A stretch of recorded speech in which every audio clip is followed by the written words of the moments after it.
If there's one word that comes to mind when I look at the astrology of 2025, it's this: chaos. This year looks like it'll be as dramatic as 2020, perhaps more so, because there are astrological factors piling up on top of each other that suggest we're about to witness events of world historic importance, the kind of events everyone remembers and talks about for years to come. And frankly, they aren't going to be easy. The war planet Mars is going to have enormous influence this year. We have multiple powerful outer planets changing signs and bringing new energies into the world. And then there's the global, intensifying wave of high strangeness that's only going to get more intense as we move through the year. In other words, 2025 will be insane. In this video, I'm going to cover some of the astrological highlights of 2025 and what I think they could be signifying. So without further ado, get ready for another journey into the past to understand the present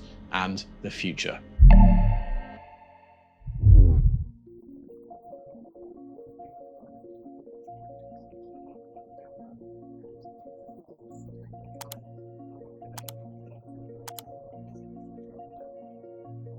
First of all, I just want to say that I'm not in the business of trying to scare people or needlessly mess with people's anxiety for clicks. If you're of a nervous disposition, I'd honestly just suggest not watching this kind of video. The reason I'm putting this information out there is I believe that forewarned is forearmed. And if what I'm talking about does come to pass, I think there's some comfort to be had in knowing that it's already signified in the stars and is part of the cosmic plan. So what's coming? Firstly, we have Mars stationing direct at the end of February. Whenever a planet stations, whether retrograde or direct, that planet's energy intensifies. Around the Mars retrograde station on December the 6th, we saw all sorts of crazy stuff happening all around the world. Governments collapsed all over the place, including the overnight disintegration of Syria's Assad regime, which had ruled the country for 50 years. Russia launched a new hypersonic missile over Ukraine in response to missile attacks on its own territory. And we saw weird, quote-unquote, drones appearing across the US and UK. Some of them are obviously normal drones, but others clearly aren't like anything we're used to seeing in the sky, and apparently the government can't do anything about them. So let's just call them what they are: UFOs, which after all simply means unidentified flying objects, which these things clearly are. More recently, we saw terror attacks in Germany and the US, among other places. All these developments have forced governments to change plans to deal with new realities. There's a sense now of trying to process what just happened and what it means and what to do next. When Mars stations direct, things are going to start moving aggressively forward again. A retrograde Mars is a little bit like an arrow that's been pulled back, ready to release. When that direct station comes, the projectile flies. And it doesn't help that since the last day of December, Mars has been out of bounds. Out of bounds means the planet has a declination greater than 23.5 degrees, which is the maximum declination of the sun. An out-of-bounds planet is said to be much less inclined to restrain itself. It just goes for it, and it can indicate extremes of behavior and a blind pursuit of its agenda. And Mars's agenda is, among other things, setting things on fire. Witness the LA fires, which are sadly showing what an unrestrained martial energy looks like. Mars will remain out of bounds until April the 7th this year. So unfortunately, there's a lot more of this energy to come. And then comes eclipse season.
On March the 14th, the first of 2025's 2 eclipse seasons will begin with a lunar eclipse in Virgo. But it's the solar eclipse in the martial sign of Aries 2 weeks later that I want to talk about here. This is a partial eclipse that will be visible in parts of North America and Europe, and it'll bring Aries themes to the fore.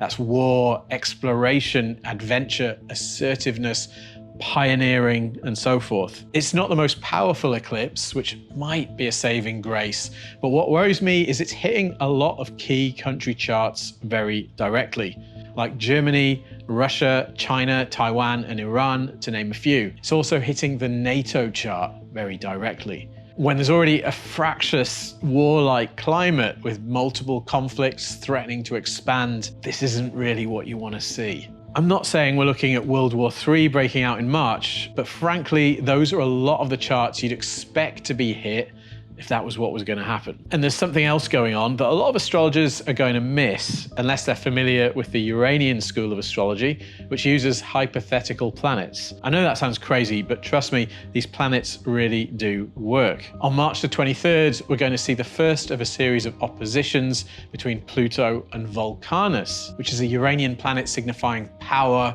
might, great force, and energy. According to the Uranian astrology rulebook, Rules for Planetary Pictures, Pluto Vulcanus signifies, quote, quick transformation, mighty change in circumstance, mighty changes or transformations which occur with great speed, unhealthy rushed development, hothouse development. These planets will oppose each other again in June 2025 and several more times through to 2028. When these planets formed conjunctions between 1848 and 1854, we saw the massive wave of revolutions in Europe of 1848, the beginning of the hugely traumatic Taiping Rebellion in China, and the Crimean War. So things are going to be changing this year, fast and dramatically.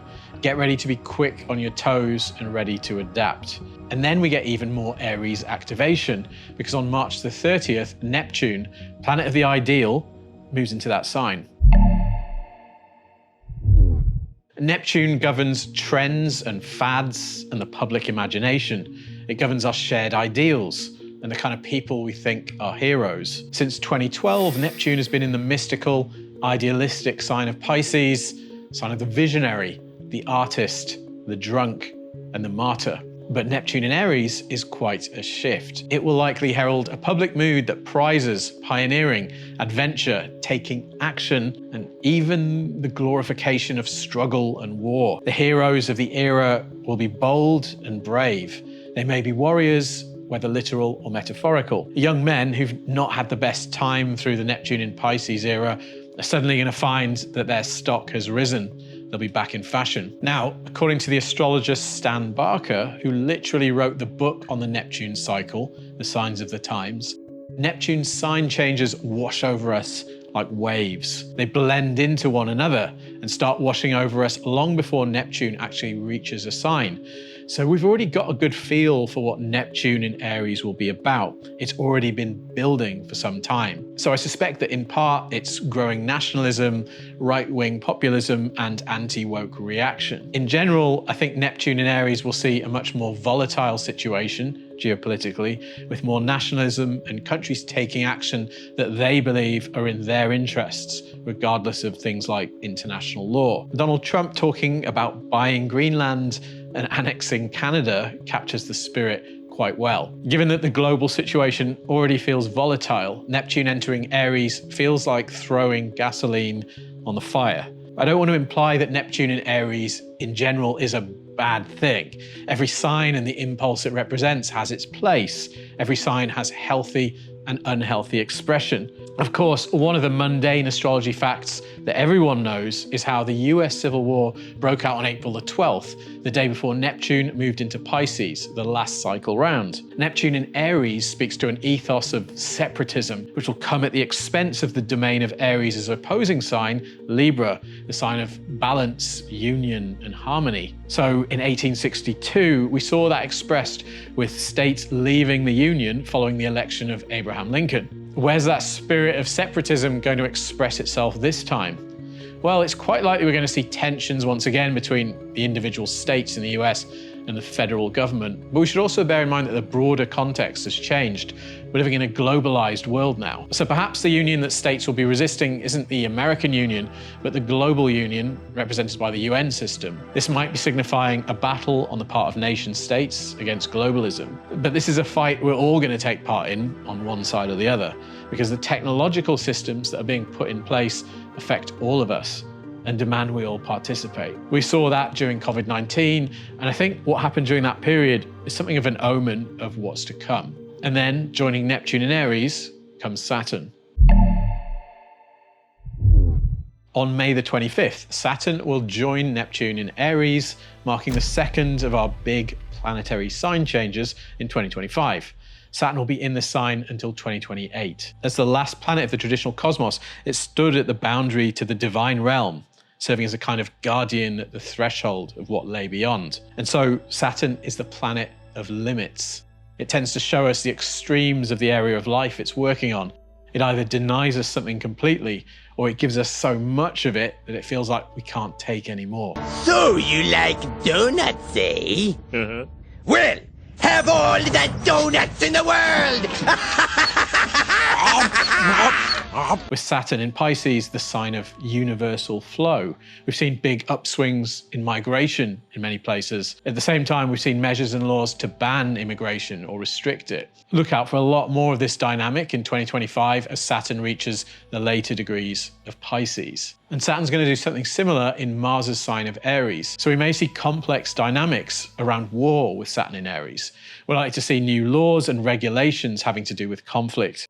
Think restrictions on certain freedoms and conscription, among other things. Saturn in Aries also looks to me like authoritarian government and the figure of the strongman. Conversely, we'll also see war resistance, including attempts to limit or constrain or end conflict. But unfortunately, I think war will be on our minds next year. So far, we've talked about Saturn and Neptune as individual planets, but we need to bear in mind that they'll be in conjunction all year and essentially melding their energies. What does that tell us? Neptune is the planet of shared visions and dreams, and so it's a collective planet, a communistic planet even. Neptune points us in the direction of the ideal, which unites people like nothing else. Saturn is more concerned with material reality. Bring these planets together and you get idealistic schemes and structures that aim to include all of us. This is why these conjunctions are related to communism. Karl Marx and Friedrich Engels wrote the Communist Manifesto in 1848, with Saturn and Neptune close to conjunction. At their conjunction in 1917, the Bolshevik Revolution took over Russia. Beyond communism, Saturn-Neptune conjunctions have always historically signified big moments for Russia, particularly times when the boundary between Russia and the West has been fixed and formalized somehow. This is a pattern I've seen going all the way back to 1703, when St. Petersburg was founded. It may even go further than that. I'm looking to see a repeat of this pattern while Saturn and Neptune are conjunct. So at some point from now until, say, early 2027, I think it's likely that Russia's border with the West will be refixed once again. I think the Ukraine conflict is likely to end with Saturn in Aries, or at least turn into a frozen conflict, which would be a fitting delineation of icy cold Saturn in Mars's sign of Aries. But I suspect that will only come after some heavier fighting first. Neither side wants to negotiate from a position of weakness, which is one reason the war just won't end, aside from the fact that certain parties are making a lot of money from it, of course. But this year, expect to see the emergence of some other kind of new universal structure, perhaps not an explicitly communistic one, but one with the same kind of global and indeed totalitarian ambition. In 2020, we saw a Jupiter-Saturn conjunction in the forward-looking technological sign of Aquarius. This was the year that Klaus Schwab of the World Economic Forum declared his Great Reset, his ambition to digitize the planet and everyone in it, and prepare the ground for what he calls the fourth industrial revolution. He set a target of 2030 for the Great Reset to be accomplished, which is when Jupiter and Saturn reach their opposition. It's almost as if he uses astrology or something. In 2025, we reach the halfway point in the march to 2030, and Jupiter and Saturn will be making the third of 3 squares. And I think we're going to start to see much more visible signs of what our technocratic betters have been building for us. You may have noticed that biometric ID systems are quietly creeping in all over the place. That's the Great Reset marching forward. And another piece of this puzzle is AI. In my opinion, AI has its uses, but its real significance isn't its ability to make pretty pictures and churn out plausible but weirdly lifeless content. It's its potential for automated surveillance. In the past, the ability of authoritarian governments to snoop on the population was limited by manpower, by the number of human agents they had available. AI effectively means that governments can put an agent on every single one of us, and don't think that they won't. And for those of you who still think Donald Trump won't let that happen, I have one word for you: Palantir. You might think, well, I've got nothing to fear because I've got nothing to hide. But absolute power corrupts absolutely. This level of all-pervading surveillance gives governments far too much power. The Austrian clairvoyant Rudolf Steiner warned of the coming incarnation of the being he called Ahriman around this time. Ahriman was said to be the embodiment of pure materialism.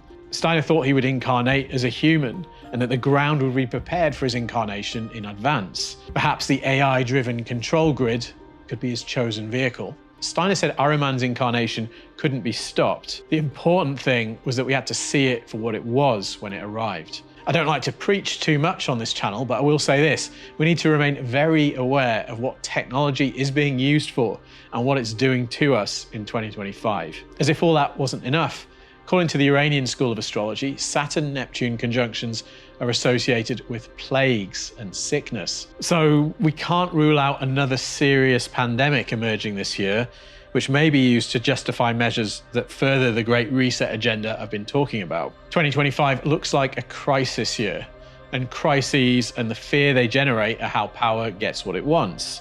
So be ready. And speaking of crisis, I could see a serious financial crisis brewing this year too. In the bonus section at the end of this video, available for World Astrology Report members, we look at indications that something big and bad seems to be in the post for the financial system. And as if that weren't enough, we have Uranus moving into Gemini.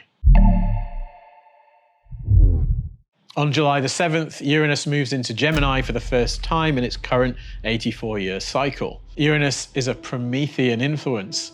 It revolutionizes what it touches, pushes for freedom, and passes humanity the torch of enlightenment. With Uranus in Taurus since 2018, we saw disruption and revolution in the Taurian realms of food, money, shelter. Think of the explosive growth of things like Airbnb, food delivery services, and crypto. But now Uranus will be working in the domain of Gemini, which includes media, information technology, trade, and transport. Expect great change in all those areas over the coming years, as if there hasn't been enough recently. The last time Uranus was in Gemini, the digital computer was invented, as well as the transistor, the jet fighter, and the mass-produced helicopter. And if you think drones are an issue now, you ain't seen nothing yet. We'll almost certainly start to see drone delivery becoming more of a norm. We'll also see much more use of drones in warfare. Uranus moving into Gemini will also bring new parts of the world into focus for change. London is associated with Gemini, which is another factor that leads me to wonder about a serious financial crisis that might be on the way. The technique of geodetic equivalence, which I've been exploring in the members-only bonus sections of recent forecast videos, allow us to link astrological shifts to particular places. That technique suggests that Uranus in Gemini will bring its revolutionizing influence to bear on the Atlantic Ocean, India, and much of South and Central Asia. These parts of the world are set for agitation, disruption, and revolution over the coming 8 years, and we'll likely start to see signs of this in 2025. The Atlantic was the site of a lot of fighting during the Second World War, the last time Uranus was in Gemini, and going back another cycle, transatlantic telegraph cables were laid during that Civil War period. And again, the last time Uranus was in Gemini saw the independence of India, as well as its traumatic partition into two countries, India and Pakistan. Now, Uranus will be forming a trine with Pluto in Aquarius, so there'll be harmony between the two planets in these two air signs. And air is the element of communication and connection. Expect huge leaps in things like AI, quantum computing, and communications. But with Pluto in Aquarius, these things will be increasingly used by communities and governments, from the local to the global, and disrupt power structures in ways it's hard to predict. the pace of change is going to be dizzying. Things are going to get weird. Over the past century, a lot of incredible technological advances have been hidden away in black projects. But the existence of a lot of this stuff is starting to come out. Think of the big wave of UFO sightings underway right now. More and more people are tuning into alternative discourse around these technologies and are learning that the world isn't what they thought it was. But that process will go into overdrive once Uranus gets into Gemini. We also have to bear in mind that whenever Uranus has been in Gemini, going back to the Revolutionary War, through the Civil War, and then the Second World War, the US has engaged in a significant and transformative armed conflict. I hope it doesn't happen, but we have to be prepared for the possibility. And so this is yet another war signature for 2025. Any war going forward won't look like the wars of the past. I think we're going to see more and more new technology in the sky, possibly without any official explanation of what it is. There's in all likelihood a kind of shadow war already underway between the US and China and Russia around the high technology that they've developed but kept secret over the past decades. The war may even be fought against adversaries the government can't or won't identify. Events are going to force societies to update their paradigms. The last time Uranus was in Gemini, Darwin's On the Origin of the Species, which completely transformed our beliefs around humanity's origins, came out. That's the size of the shift we're looking at, if not bigger. So hold on to your hats. If you're watching this, you're almost certainly well ahead of the curve, but the so-called normies will also need to join us sooner or later, and that's going to be one hell of a spectacle. I know this has been quite a gloomy forecast, but I don't see the value in brushing the hard truth under the carpet. You want to be prepared, and I think that's why you watch this channel. But just because this looks like a hard year for the world, it can still be a good year for you as an individual. And the astrology isn't all difficult. Jupiter, the greater benefic, is moving into Cancer on June the 9th, where it's in a state of exaltation. A powerful Jupiter in Cancer is going to be great for that part of your chart if you have Cancer placements or others that will be aspected. When Jupiter is strong, it's easier to be optimistic, which I think is a saving grace for this year. We're going to have to keep the faith that there is a purpose to the chaos, and a strong Jupiter, the planet of faith, is going to help us do that. And here's something else to keep in mind. The energies that are being activated in 2025 are active energies. Mars is going to be very strong this year, and Mars is about taking action for the purposes of attaining what you desire. And soon enough, all the outer planets will be in fire and air signs. And these are active signs, outward-facing signs. So the time for passivity is coming to an end. It's up to us to make our lives what we want them to be. It's time to wake up from the Piscean dream. If you don't like something about your life or the world, this is the year to change it. As tough as 2025 might be, it also presents an incredible opportunity to remake the world in a positive way. Now, in the extended version of this video, available for World Astrology Report members, we look at the astrology that seems to be pointing to some kind of reset or crisis for the financial system.